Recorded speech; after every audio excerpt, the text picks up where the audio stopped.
What's up, my brothers? This is an impromptu video. We went bargain bin shopping again. We signed defensive end KJ Henry off of Cincinnati Bengals practice squad. He was drafted in the 5th round by the Redskins last year. He had 1.5 sacks. Just a depth piece, since Micah and DeMarcus Lawrence are going to be out. Just another body, just another guy. And, that's what we like to do. We like to go bargain shopping. We're cheap as fuck. We don't like to spend any money. We don't make any splashes. I honestly believe the reason why we don't go crazy in free agency is because we have a team in our division who does just that, go crazy in free agency, and they don't seem to improve. And that's the Philadelphia Eagles. I think the Philadelphia Eagles' lack of success, even though they go out and sign all these free agents, that just tells Jerry Jones that, hey, you know what? We're not going to be like them. We're not going to spend all this money on mercenaries. We're not. And the thing is, you have to find balance. You can't sign all these fucking free agents like the Philadelphia Eagles do because they don't draft very well. So they have to make up for it by signing all these mercenaries. But at the same time, you can't be cheap like Jerry Jones. Jeff Lurie and Howie Roseman will sign everybody. They signed Julio Jones last year. They signed Devin White. He's not doing a goddamn thing for them. He was a healthy scratch for 2 straight weeks. They're throwing money at Saquon.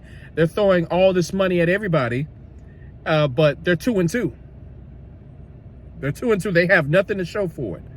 And I'm sure Jerry Jones is like, you know what? They aren't working. Their plan isn't working. They're going all in. They're signing everyone. We're not going to do that.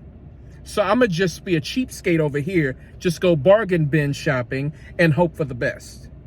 Man, you got to find some balance, man. KJ Henry. Now, I'm not saying go out and get Hassan Reddick. I'm not saying do all that shit. I'm not saying trade the house for Devontae Adams. I'm not saying that. You mean to tell me we can't get a serviceable running back in here? You mean to tell me we can't possibly go after Amari Cooper again? I mean, there's some options out there. We couldn't get Yannick Ngakoue. We couldn't go for him. We couldn't go for him. We had to go for KJ Henry, another practice squad guy, signing him to the active roster. Man, whoo, man. So, just to sum up this video, I put a lot of blame on the Philadelphia Eagles' lack of success when it comes to signing free agents. I believe that plays a role in Jerry Jones's decisions. I really do. He's like, I look at a team in our own division. They're struggling. They signed all this help. I don't want to make the same mistake. I guarantee you that's part of his reasoning for not going out there and getting a splash player in free agency. I guarantee you that's why he's doing this. He's looking at Philly, doesn't want to be like them while spending so much money in the process. He doesn't want to spend all that money on something that's not guaranteed to work. So, yeah, if you want to pin some blame on someone, blame those goddamn Philadelphia Eagles. Blame them. Jerry Jones is like, I'm not going to be them. Food for thought.